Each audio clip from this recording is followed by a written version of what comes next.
All right. Oh, one more. Here we go.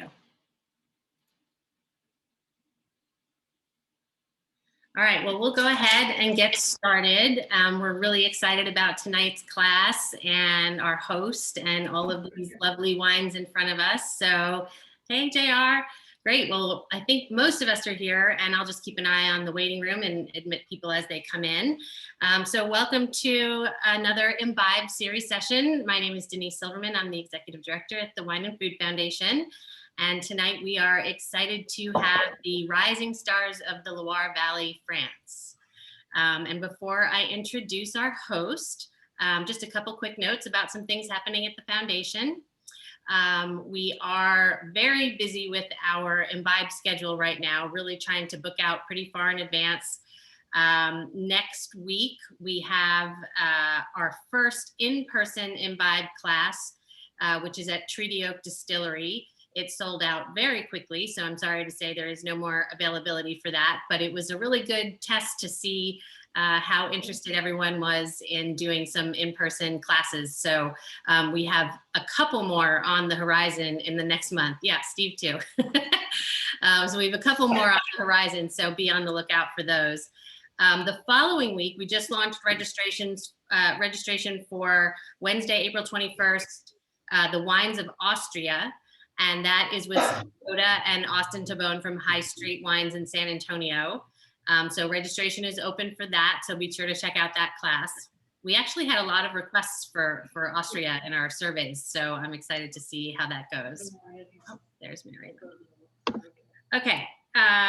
So let's see. We have a nice size class tonight. I'd say let's just stay on mute unless you want to chime in and interject, but we'll keep everyone on mute during, when Steve's presenting. But if you do want to interject, by all means, take yourself off mute. And please feel free to use the chat, and I'll monitor the chat and interject with any questions that are in there.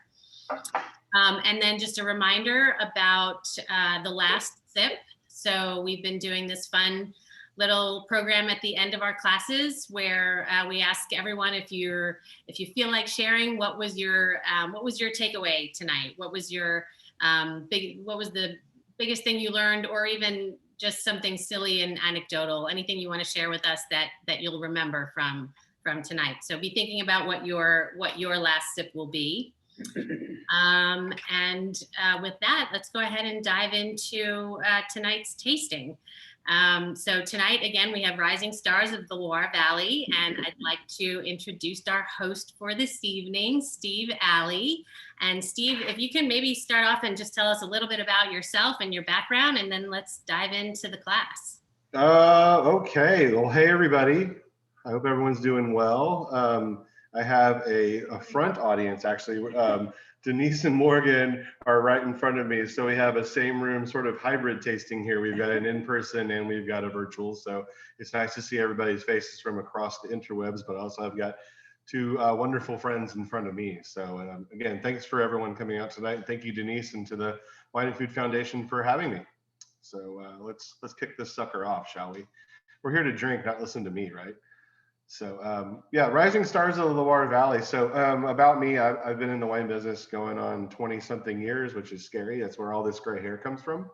And some of the stress is over here and all that good stuff. The wine business, can be not just fun and games. It can be quite stressful sometimes, especially when things like a pandemic come, or, you can't get a single container to ship from Europe over to Texas. And that causes lots of stress. But anyway, we're here to talk about all the good stuff that we've got here from France, especially the Loire Valley. So I'm going to start off. Where are we? Well, as most of you know, the Loire Valley is in France, and it starts, the Loire starts all the way down near the Rhone, southwest of Lyon, and it winds its way over 1,000 kilometers. First, it goes north, and then once it hits Nevers, it starts to turn 90 degrees. And once it hits the city of Orléans, it starts to go southwest, and then it flows for a good region, all the way over to Nantes, and then eventually into the Atlantic Ocean. So what we've got here are 4 things that you might not just walk to your favorite retailer, the Austin Wine Merchant, Central Market, wherever it might be that you really like to buy your wine and go, hey, these are some really cool stuff. I've never had these before. And as these sort of rising stars become more rising stars in their own right and respect, they're going to be a little bit harder to find. So that's the bad news. We've already had to substitute one wine yesterday because we've already run out of stock on one wine. But you guys have the wines that are available for purchase if you decide to do that, or you're like, hey, these are really good, I want to have them at a party, so we can get them for you. As we wander our way through the Loire, as you go north and you leave the little, the source is actually a spring. And Loire is quite odd, as it's the only river in Europe that's undammed, and only major river system that's completely undammed and wild. So you might see a trickle when it comes to the river, or you might see a flood depending on how much snowmelt happened and how much water is coming out of the spring. So there's parts of it that where you can actually take a nice boat trips, and those are really, really fun if you're into that sort of travel aspect of things. You can float the Loire and see all the grand chateaus. There's so much history here in the Loire. A lot of wealthy Parisians left the city, and as a sign of their status and aristocracy before the revolution, they built these magnificent chateaus.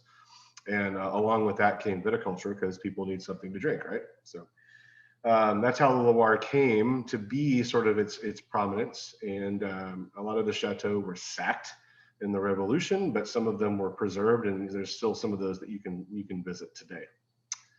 But this has got a region that's steeped in history. It goes back to around the 800s with the viticulture here, so quite a long time. For example, Burgundy was a little bit later to the game, like maybe 900s or so, when it really got organized. So you're drinking an old region, but everything here that we're tasting tonight is no older than 26 years old as a domaine. So these really are young wineries. These are our contemporaries. I'm 43, and a lot of these guys were in college at the same time I was. So that's crazy to know that these guys have really just shot out of the gate and really rose to prominence, you know, in my generation. It's wonderful now that they're doing wonderful things in the wine world. So here we go. So we're tasting wines mostly from the Anjou-Saumur. That is really the central part of where everything sort of comes together. That's where there are 5 to 6 major soil types with 4 other really interesting soil types in this region. And a lot of the region is based on soil types, and where things are planted is where you have different soil types. So in Anjou-Saumur, you have a lot of gastronomy in the area. So the legend goes that as some of the tribes were retreating south, they left all of the goats, and that's why we have a ton of goat cheese in the area too. So there's 48 different protected areas for cheese in France, and 6 of those are designated specifically for goat cheese, and specifically in the Loire Valley. So if you love cheese, and we're actually enjoying a little goat cheese over here too.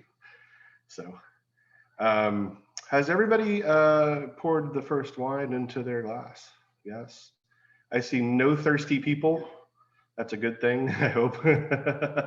So yeah, we're gonna go on. So the one commonality of these things, so been in the business for a while, but I'm actually only 1 week into my formal gig with this new job that I have. I'm working with Classified Wines and Selections. We're based in Austin, Texas.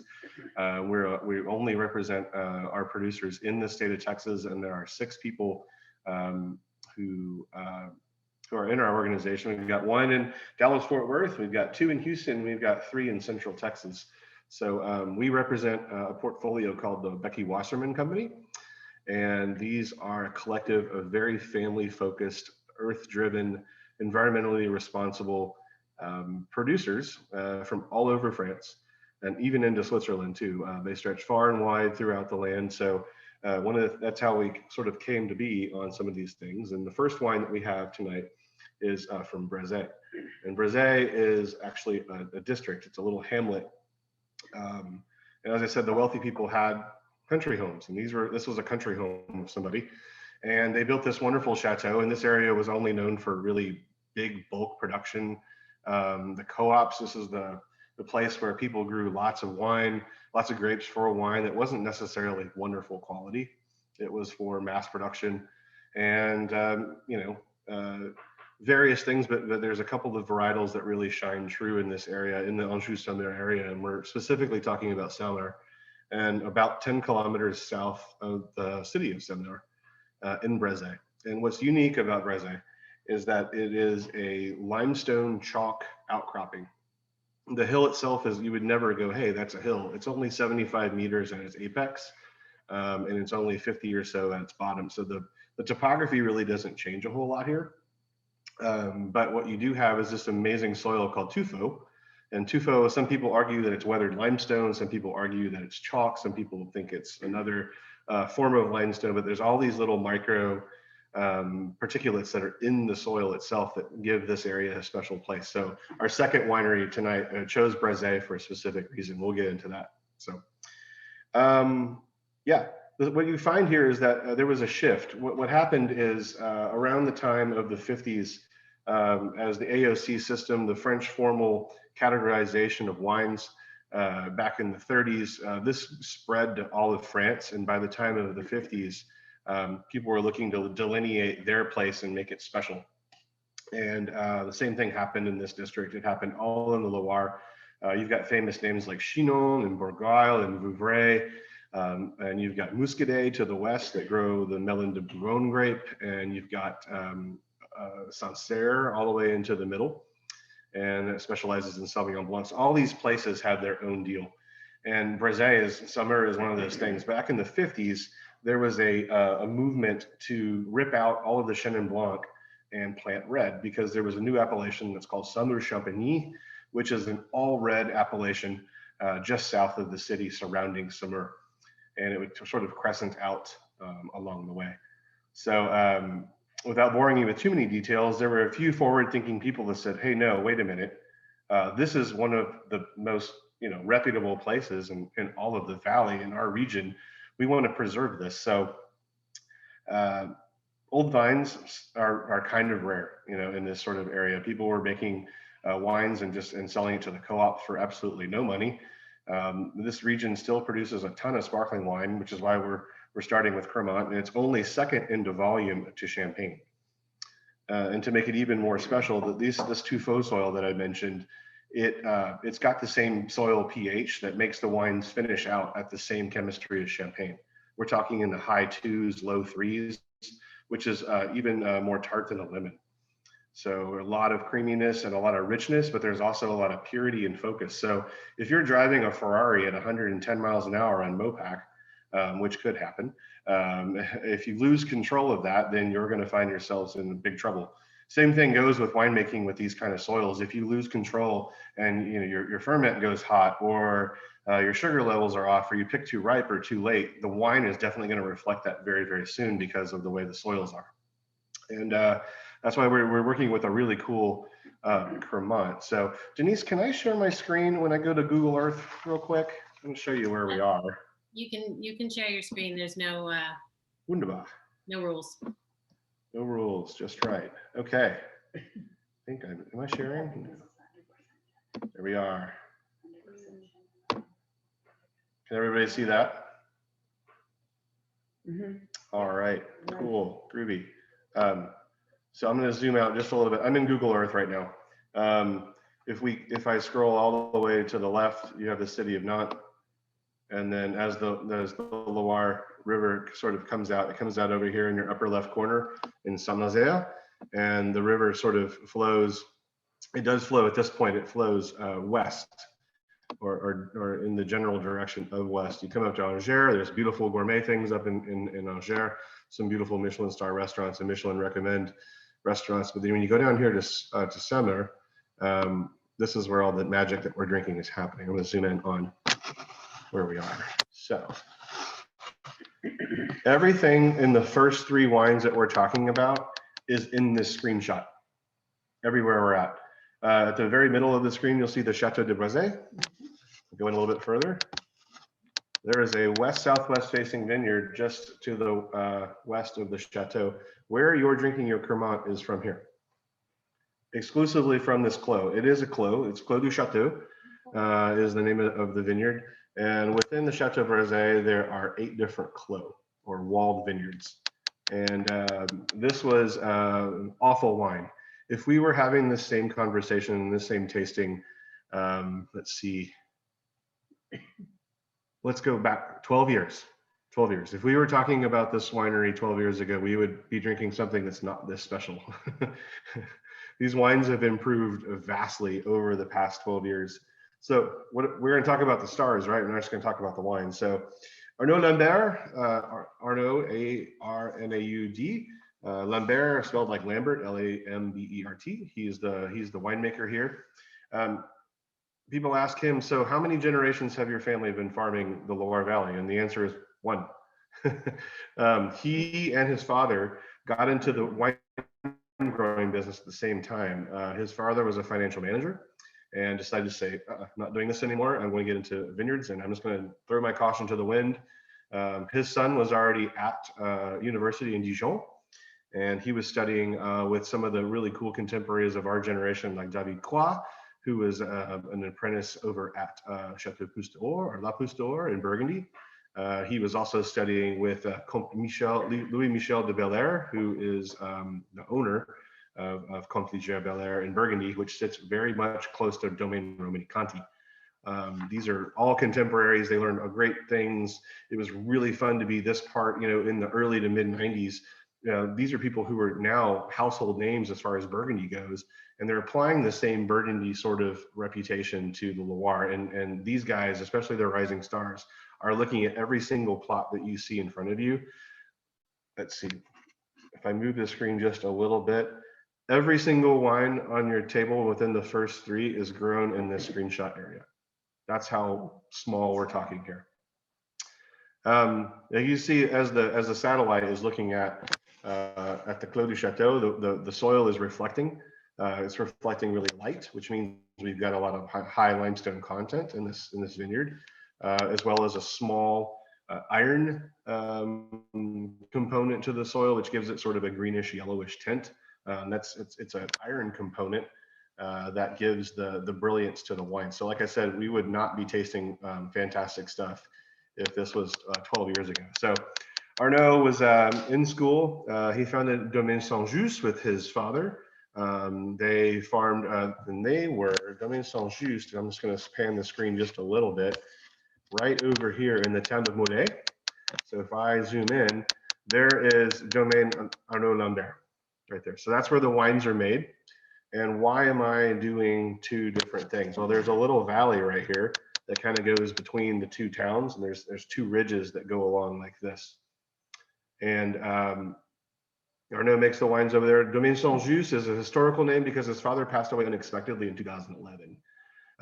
So the domain sort of went away, but recently he's renovated the old domain. Now that he's got some ambition to keep that name going and honor his father and tradition that way. But before his father passed away, he was offered from the new owner of the Chateau de Brézé, the Comte de Colbert, to make the wines and give some historical significance and also some wonderful, bring the Chateau to back where it used to be. These used to be fantastic wines. The Chateau de Brézé goes back quite a bit. And in the 1600s, the actual Chateau was trading wines with Chateau de Kim in Bordeaux, bottle for bottle. That's how much these wines were prized back then. So some very, very interesting history then. So in 2009, Arnaud was offered the opportunity to make the wines for Chateau de Brézé, and he does still to this day. It's not under his single domain, but his big thing was making this region go from cooperatives and mass production and wine to really high quality wine as much as possible, and also is very much responsible for converting a lot of these conventionally farmed vineyards with lots of pesticides and herbicides and fungicides to be organic. So really hard to do this. When you're next to a river, you have a lot of disease pressure from all of the humidity that comes in from the Loire. So converting over to organic was a process that they've now figured out pretty much, and he's one of the first people to be completely organic in the Loire Valley. So I'm going to shut up just for a little bit and let you guys tell me what you think about the wines. I like to have a little bit of a collaborative, seminar, not just me yakking all day. So what do we think about the wines?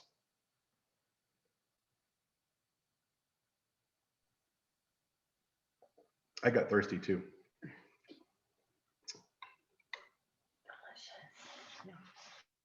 My two friends across the way say delicious. So what's unique about this wine is that this is a blend. This is the land of Chenin Blanc, but there's also a little bit of Chardonnay blended into this grape. There historically was Chardonnay planted around here, but is only used for sparkling wine. The AOP or AOC does not permit Chardonnay to be a still wine. You can only have it in sparkling wine. So you're looking at 75% Chenin and 25% Chardonnay. So the other cool part about this wine is that to give this the complexity and to really moderate the acidity, everyone can taste the acidity all over our palates. It's very, very rich. It's also very, very zippy, not flabby whatsoever. You get the body from the Chardonnay and the acidity from the Chenin. But also Arnaud likes to lay these wines down for 2 to 3 years before he releases them, which is, it's 18 months to legally require sparkling wine in Champagne. And he does almost twice that for this little $22 wine. 22 $22. 22 American dollars, not euros. So pretty good. Yeah, and Arnaud, this is a different label. And you'll notice that this is the Brezé label, which is the Chateau de Brezé. But Arnaud is also making his own wines under his own label, Domaine Arnaud Lambeau, which you can find here. He's got 3 different towns that he makes wines from. I hesitate to even call them towns because they're no more than 800, 900 people. But really, really delicious wines. His focus is really precision, elegance, and finesse all the way. He wants the terroir to really speak, and that's what's making a lot of these rising stars because they're so food friendly. Here we talk about the local gastronomy. It's seafood, it's shrimp, it's oysters. Oh my God, if I could have a plate of oysters right now, it would be just fantastic. Or, you know, some cheese, something to coat that palate, to complement the palate would be really, really nice right now. We think that the wines specifically from Brezé go really well with lobster. There's a higher acidity levels just specifically from the town of Brezé because of the limestone. And when Arnaud goes out to dinner, he likes to order poached lobster. You know, poached lobster and butter would go really well with this stuff. So I have to say I agree. So seafood platter. So. Yeah, and Mary, I agree with Mary that this is a very refreshing wine. Like it's great for Texas, and I'm getting like some like pear, I feel like, notes from it. Yep. And it's just really nice for spring.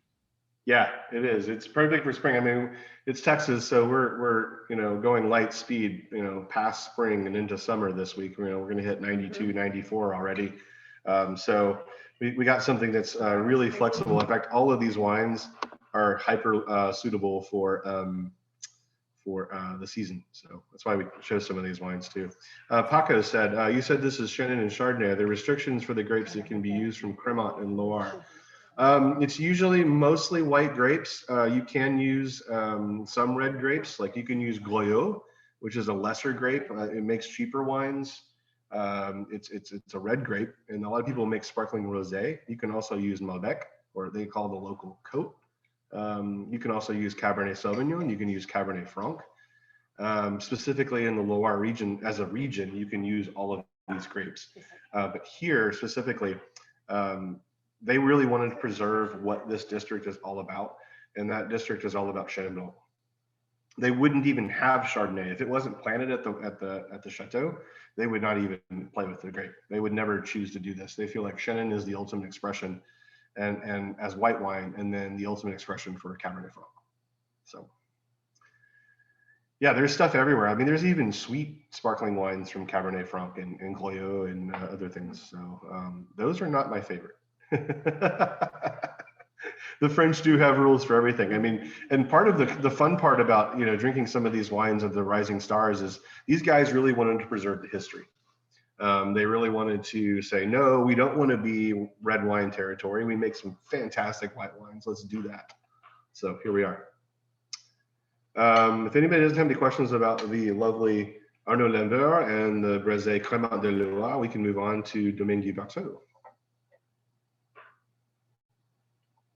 All right, this really isn't that much of a secret. Okay, mea culpa. Sorry about that. Guy Berthaud, Wilman Guy Berthaud I'm gonna cuss a little bit. He's a badass. He's one of the original guys. He's probably the OG new star.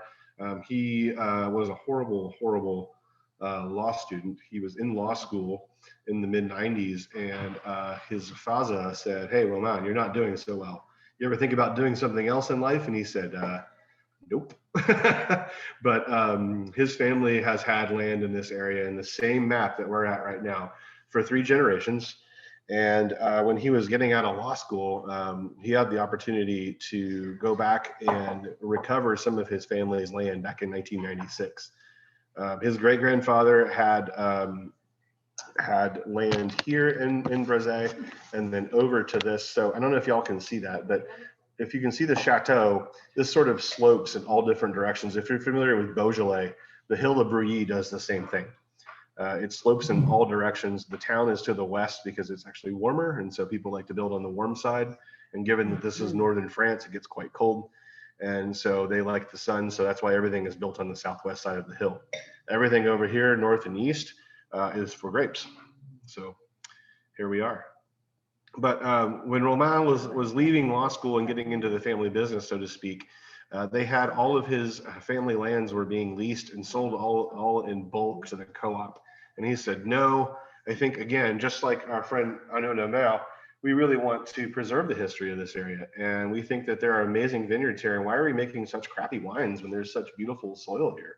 There's beautiful grapes, there's beautiful history.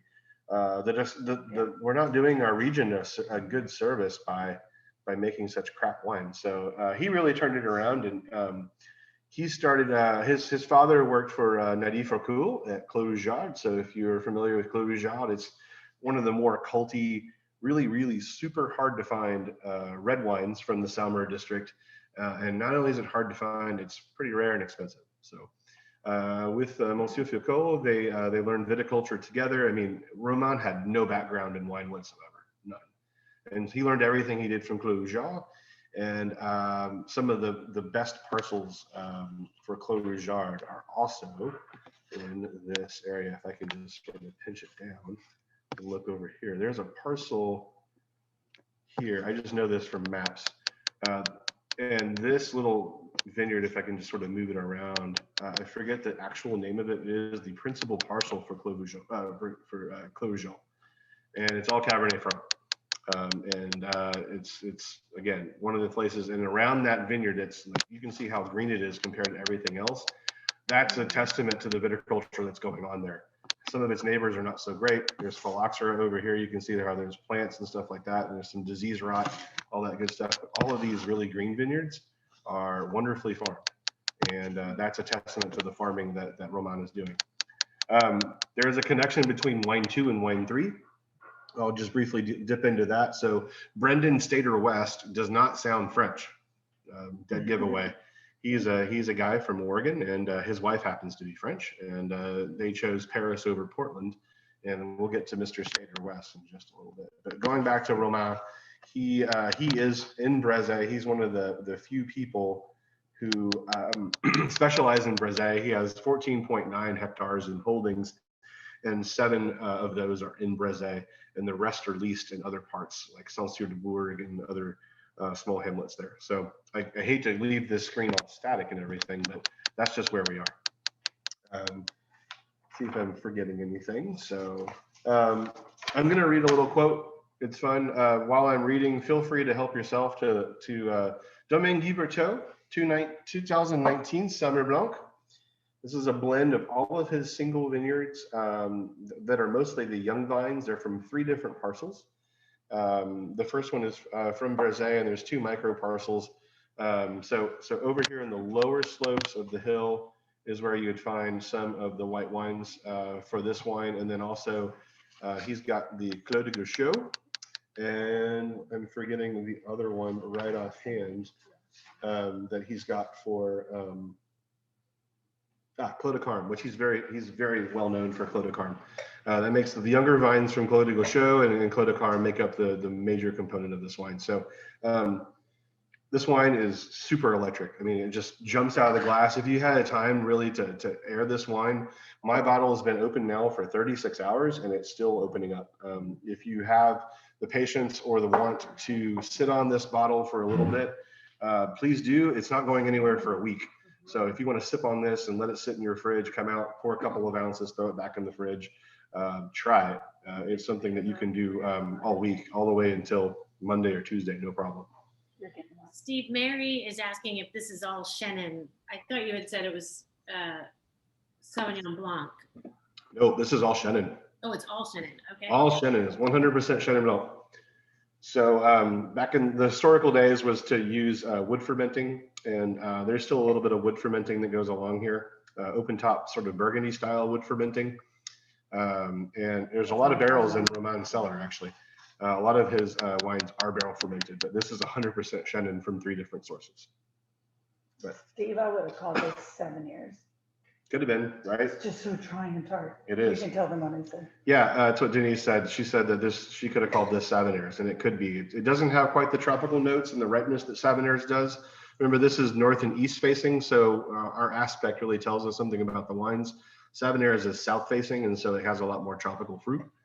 Yeah. And Savenniers is a bit west. Let's see if we can get up to Savenniers real quick. Try not to make everybody dizzy here when we do this. Savenniers is up above the river facing south on the slope. So go back here. Cool. I'm going to read this really quote. I love this quote. This is written by our ambassador, one of the best ambassadors for French wine, Becky Wasserman-Hone. And she said this about Loire. So when one has been at something for a long time, there is no greater gift than to find oneself as dumbstruck as a novice.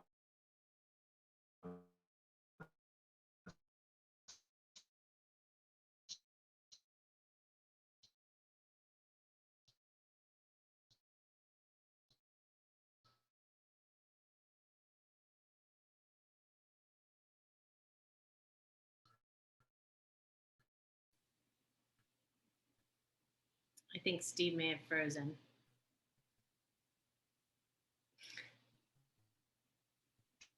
Oh,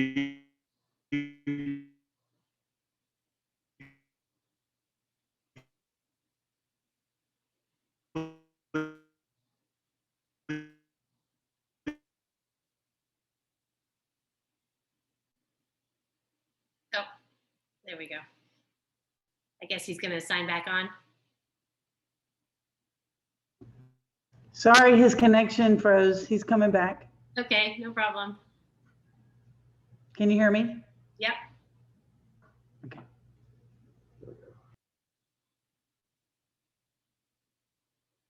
Anyone have any feedback or questions about this wine?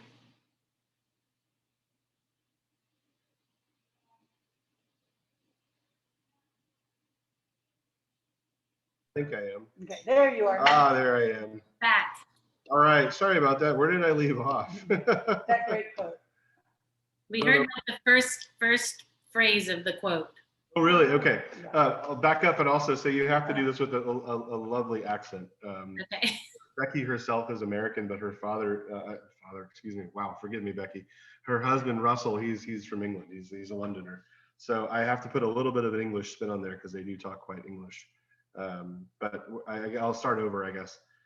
It's when one has been when one has been at something for a long time, there's no greater gift than to find oneself as dumbstruck as a novice, deeply moved by the discovery of something truly profound.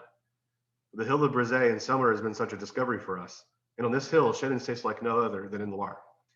They are so uncompromising, so violently assertive, so brilliantly mineral. It reminds us of the first time we were confronted by the Mosel. The great Karnowski, a Loire native, considered Brézé to be one of the most important terroirs in the Loire Valley. No expletive kidding. Romain Guiberteau owns some of the best land in Brézé, making dry Chenins of punk rock violence, yet of Bach-like logic and profoundness. He is creating quite a stir.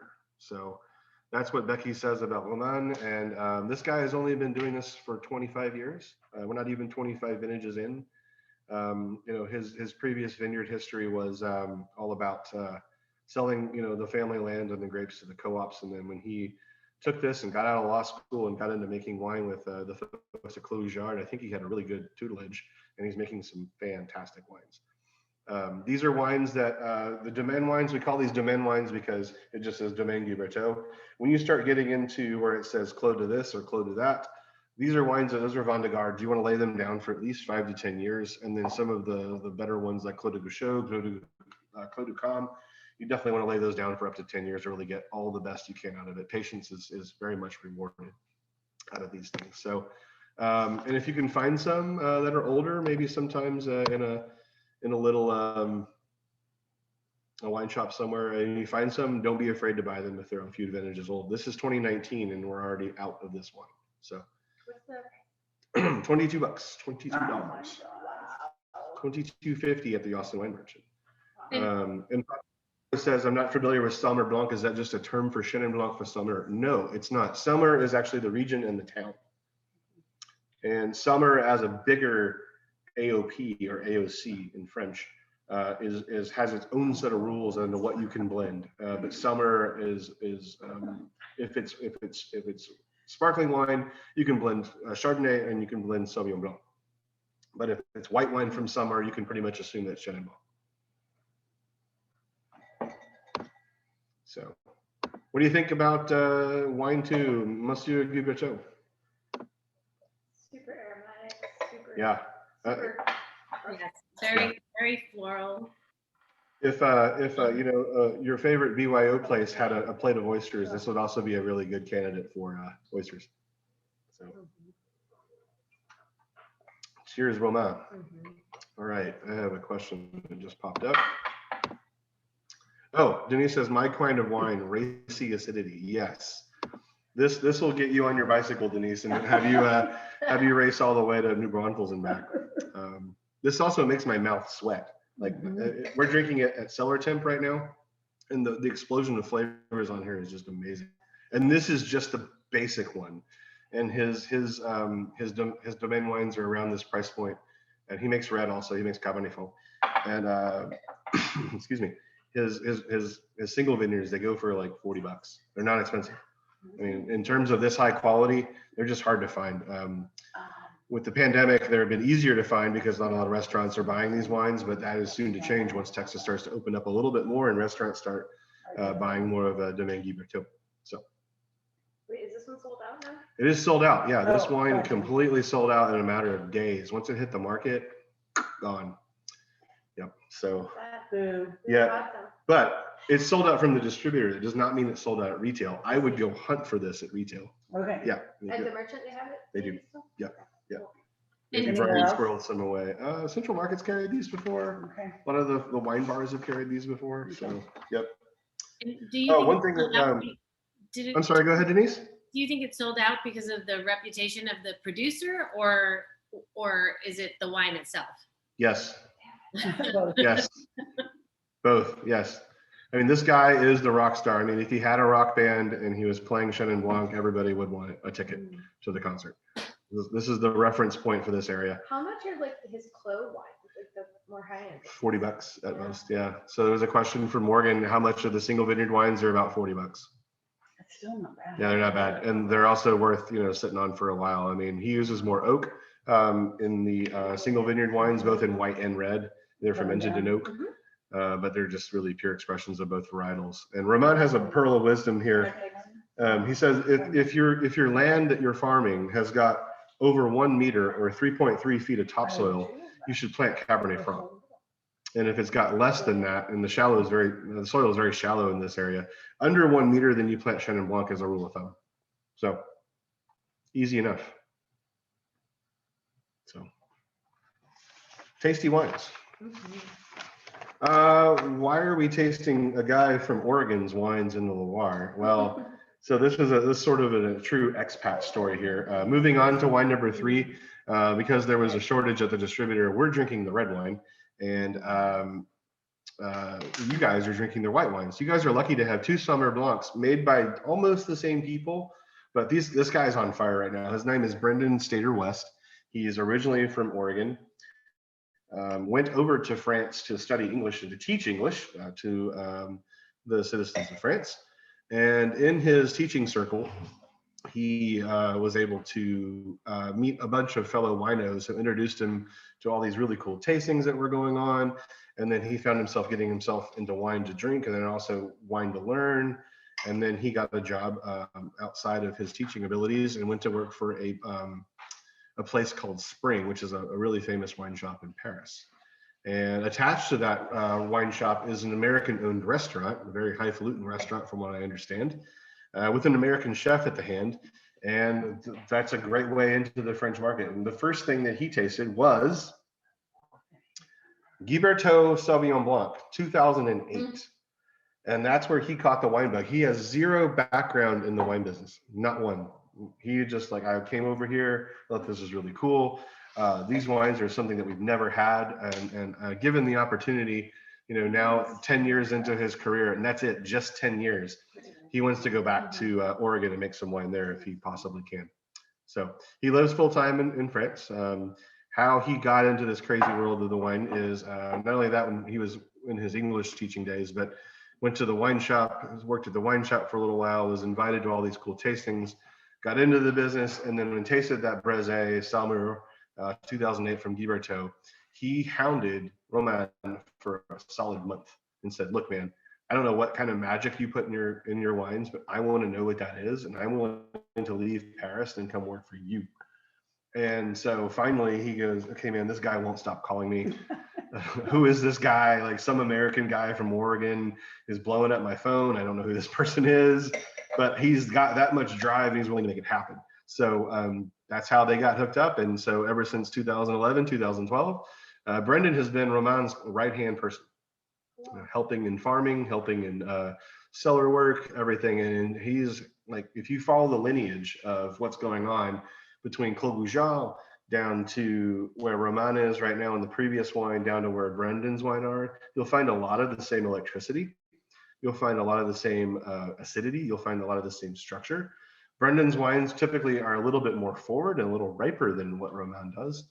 And I'll have to let you guys tell me about that because I really don't have this wine in front of me. Like we were originally going to do the red wine, so I have his Saumur Rouge. So a beautiful little label here. Brendan Stater West, Summer 2019. That's what we're drinking here at this table. But tell me how you find next door vis-a-vis the Blanc. Love to hear.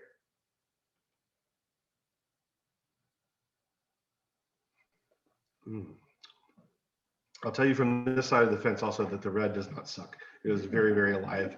It's really, really tart cranberry fruit. If you're ever going to pick one out, they do have some of this out in retail land right now. It's a little bit more expensive, about $32 or so, but it is out there in retail land.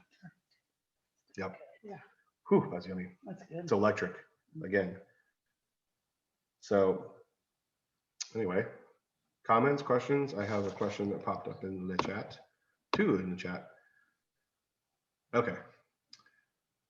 Mari says more fruit and softer acid. Okay, yeah, that's about the consistencies that I found online and also looking through some of Brendan's interviews. So the great thing about Brendan, he's got a lot of interviews available online. He's got a lot of YouTube things, also on the Becky Wasserman homepage. There's some interviews on there. Going back to, if you want to learn more about this entire region, if you're a fan of Levi Dalton's I'll Drink to That,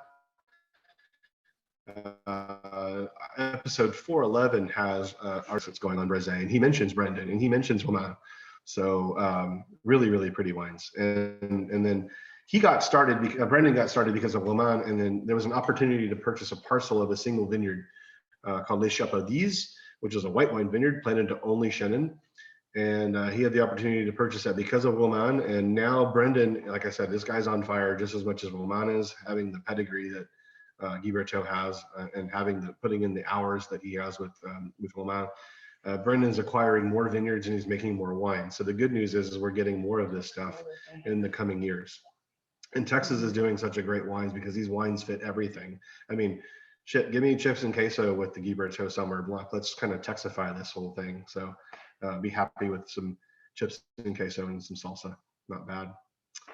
But there's more wines coming. That's the good news. And hopefully once this pandemic is over, we can have some of these lovely people come back to Texas and get back on the travel and do wine dinners and do tastings. And love to bring these guys to the foundation. That'd be really fun to do another tasting when the time is right. So Yeah, we're in. yeah. He speaks English. Romain does not. So anyway, both Guy Berthaud and Stater West are both organic. Guy Berthaud started converting to organic in 2000, finished the certification process in 2003, and then did the French paperwork to get AB certified in France in 2007. Brendan's going a different direction. he is going biodynamic. So he's in the process of converting all of his vineyards over to biodynamic, which is quite hard. And then also get certified in that dogma when the time comes right to do that. And so he's just like, his first vintage was 2015. So you're taking his 5th vintage. Not bad, right? Learned a lot in 10 years. Only his 5th vintage on his own. So, and by the way, he still works for Roman. This is not just a side project. He still has a full-time job at Domaine Guiberteau. Let's see here. Les Chat. Why do you suggest the wines be a little bit warmer than the typical white? Okay, these wines, I find Chenin Blanc to me needs a hug. Chenin Blanc to me is, because of the acidity, the natural acidity of Chenin Blanc, it needs time to breathe. It needs time to open up. It's like this. And when it goes into the bottle, it's like a person in like a pig in a blanket, and it needs to be just out of that blanket. And oxygen really helps Chenin Blanc. Chenin Blanc is also those wonderful white wines that ages forever. I would say it ages way longer than Chardonnay does. Forget white Burgundy. Chenin Blanc, that's from a wonderful site, especially a cru site, a special site, that can go on 50 years, no problem.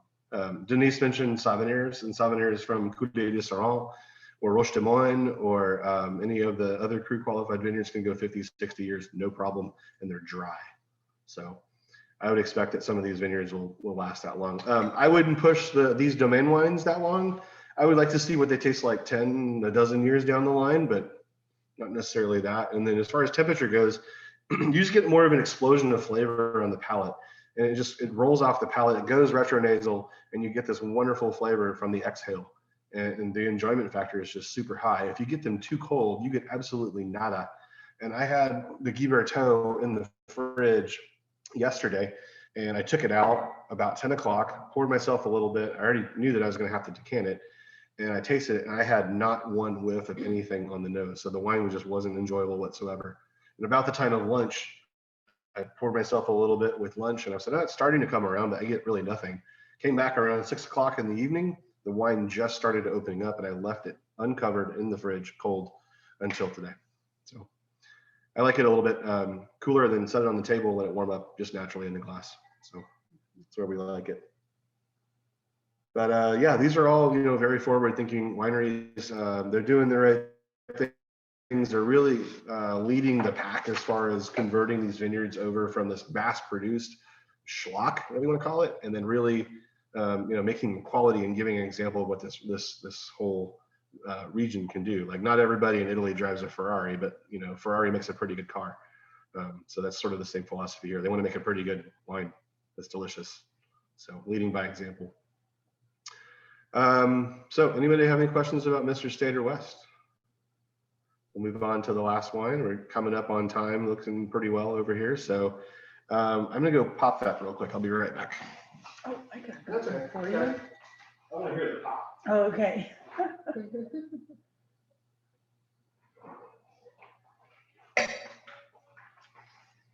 This is the curveball of everything. So here we are. This is Domaine Serol Turbulent. So I'm not advocating drugs, but this is like crack. Once you have this wine, I really hope that you will buy a lot of it, as much as you can. It's not expensive either. It's in the $20 range. It's sold a little bit more widely than the rest of the wines that we have here today. This is made by a husband and wife team in Rouen. And where the hell is Rouen? Rouen is considered to be, is it the 11th cru of Beaujolais? Is it the Rhone Valley? Is it the Loire? Well, we think that it is it's definitely Loire. The Loire runs through the town of Rouen. And gosh, this is so good. I love this bead. All right.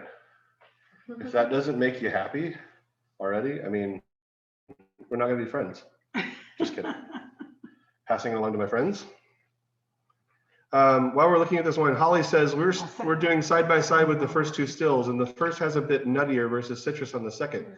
No problem. Yeah, well, I'm glad. That's a good observation. I haven't had the third wine yet because it's so new, but I can't wait to finally get a bottle of the third wine and taste it myself. So we're on the other one.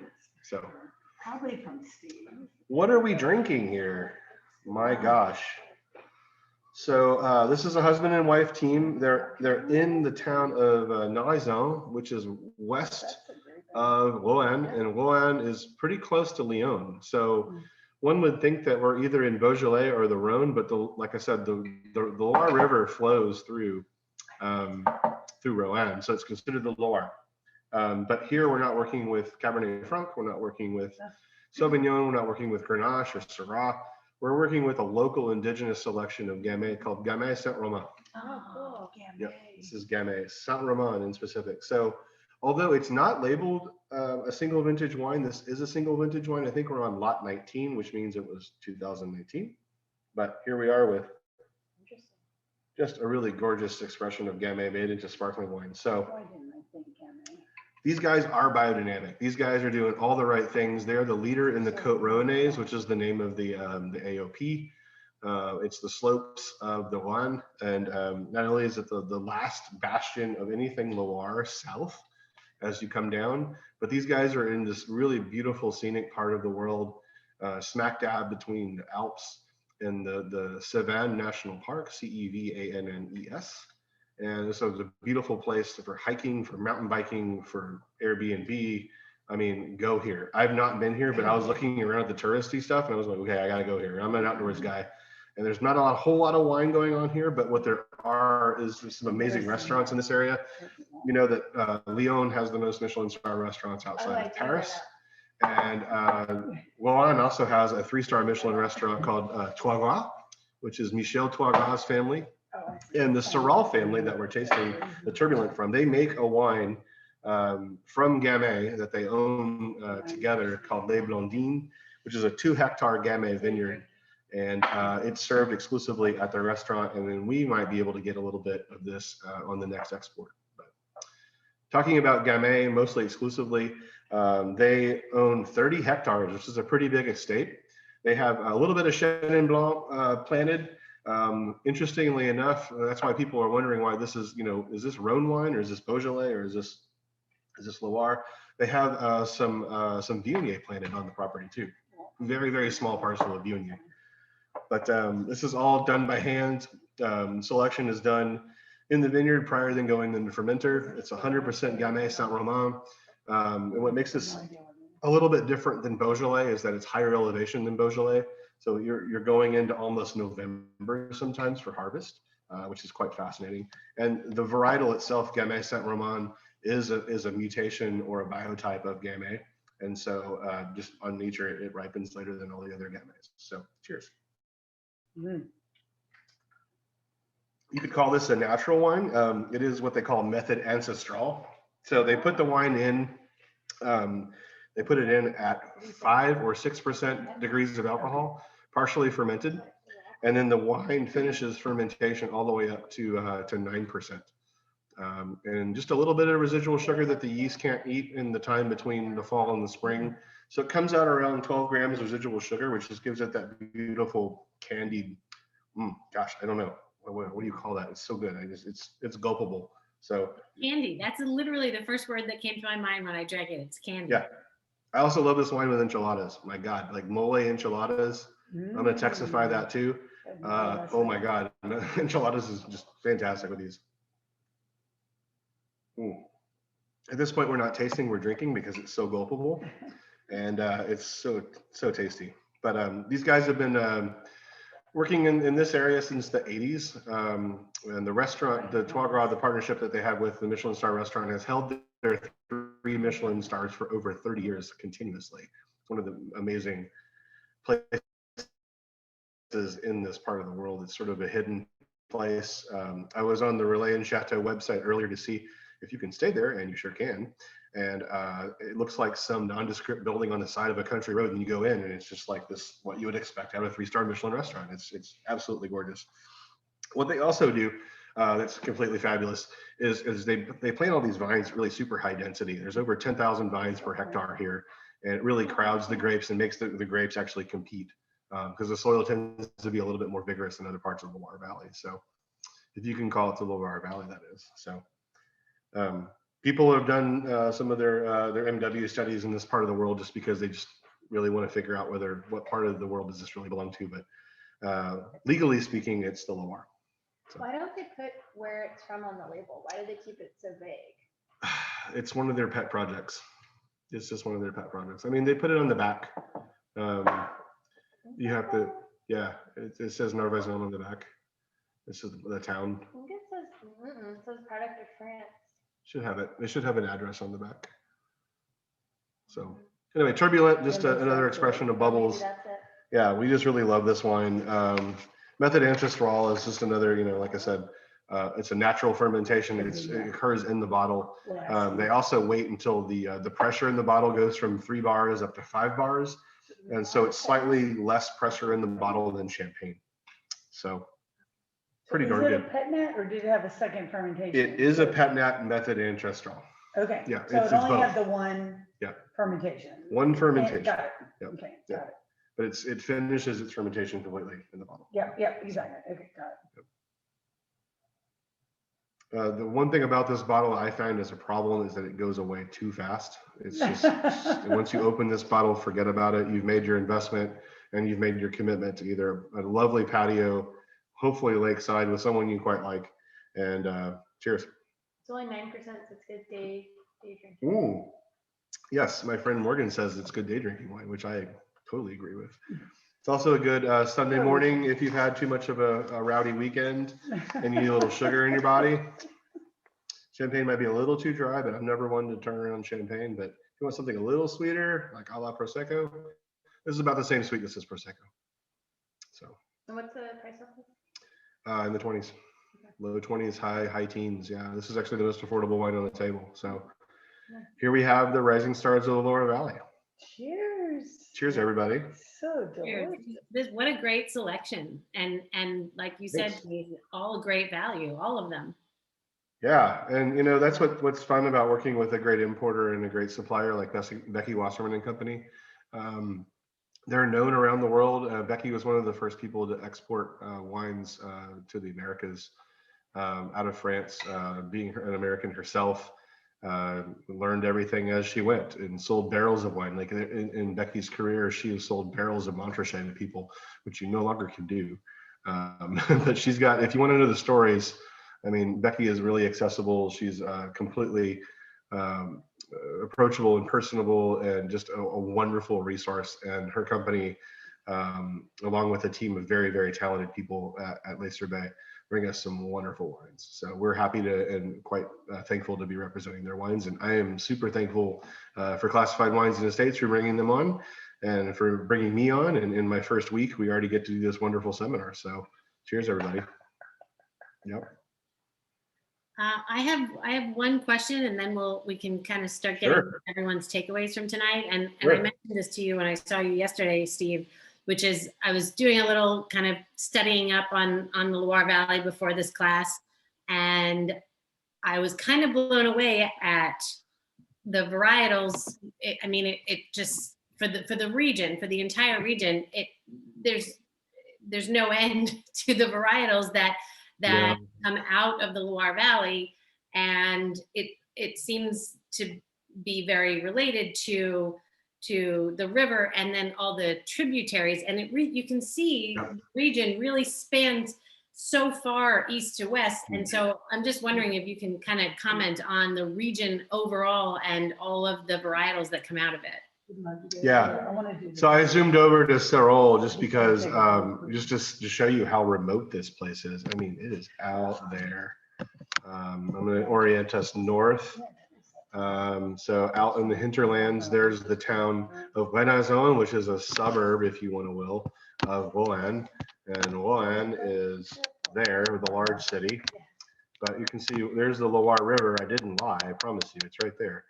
It's just much smaller than what it was. So immediately west by a few kilometers is where you find Domaine Serol.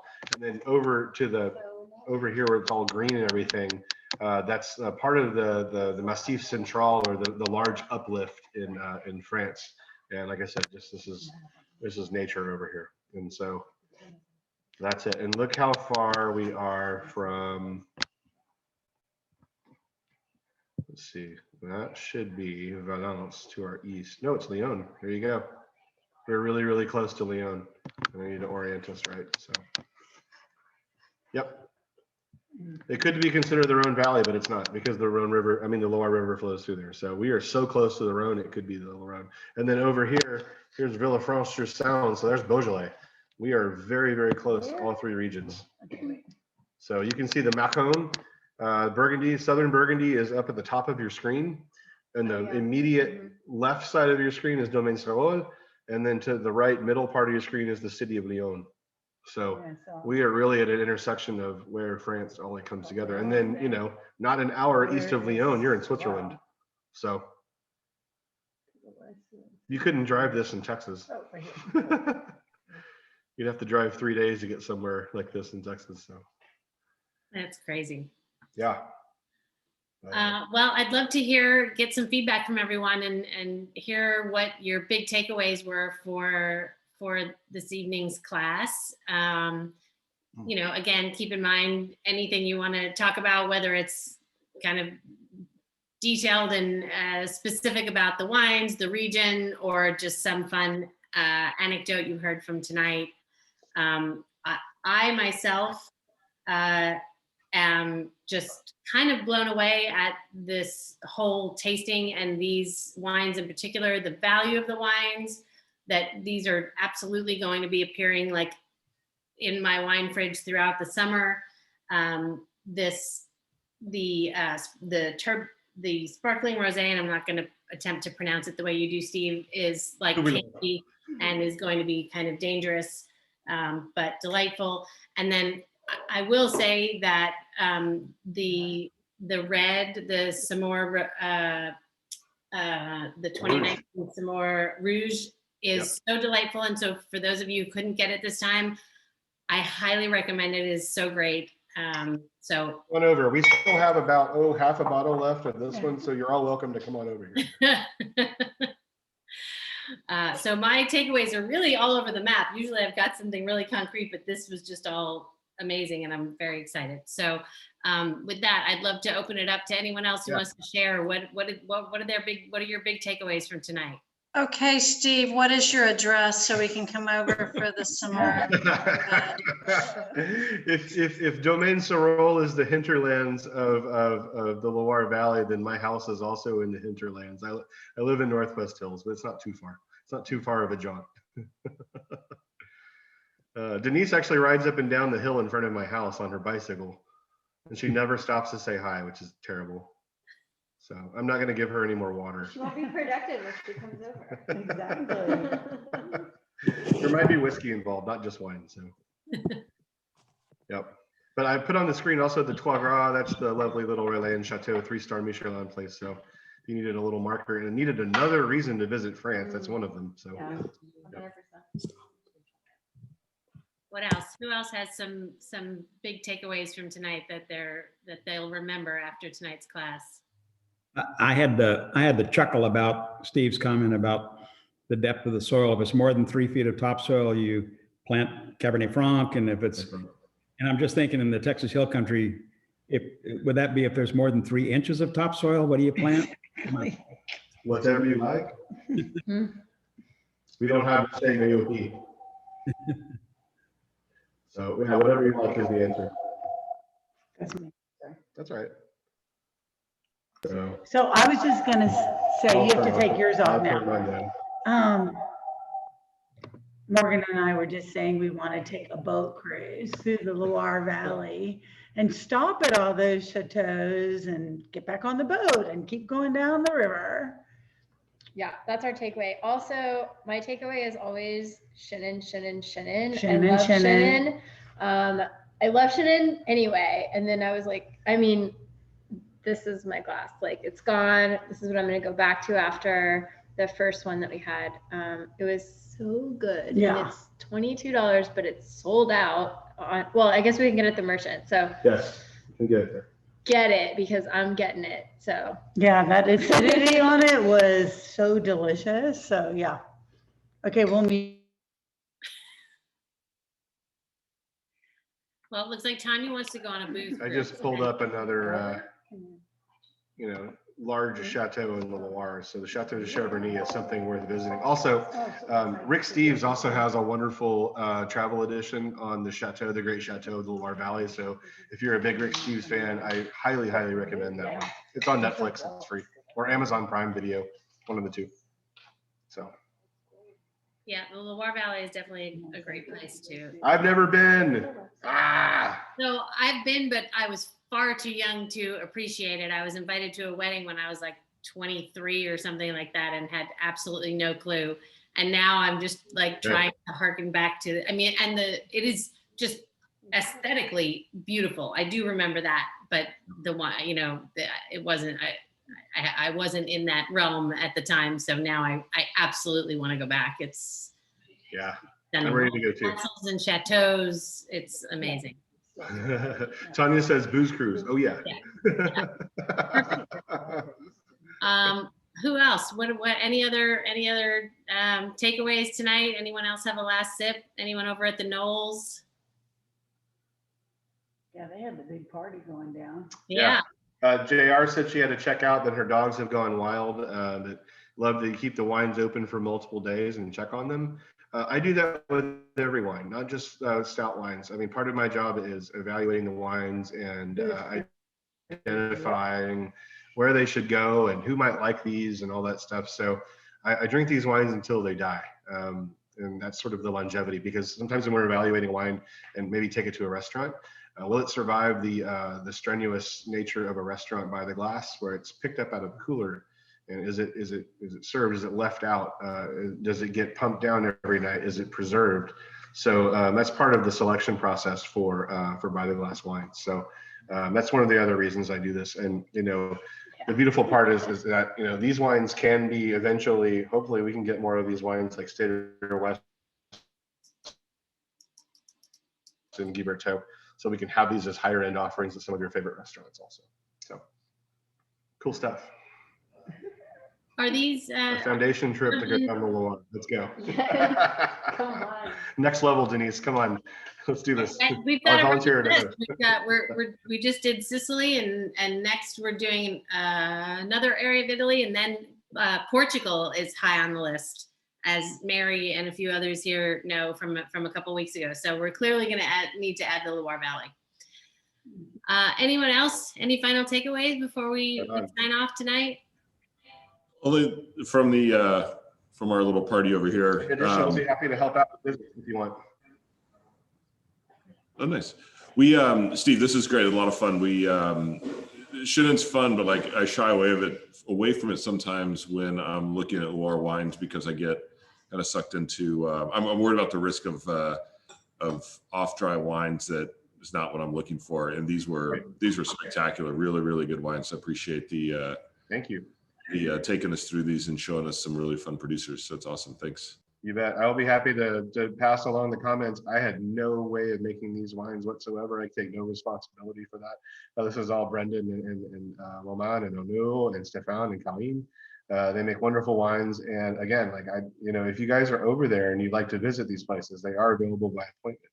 So once the EU starts opening up for travel, you know darn right I'm going to be on the next plane. But there's also, if you guys wanted to do something over there, we can help you with visits. So we're happy to do that.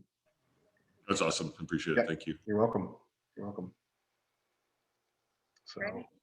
Anyone else before we sign off tonight? All right. Well, Steve, thank you so much. This was so much fun. Yeah, it was. To all of you guys for joining us tonight. A lot of our loyal weekly imbibe series and some newcomers. We're glad to have all of you. Again, next week's session is sold out, but in 2 weeks we'll be doing Austrian wine. So please check that out with Scott Oda. I'm super excited about that session. We've got some other in-person stuff coming up, so check those out and hope to see you all soon. Yeah, thanks guys. Thank you, Denise. Yeah. Have a wonderful evening, everybody. Bye, everyone. Ciao.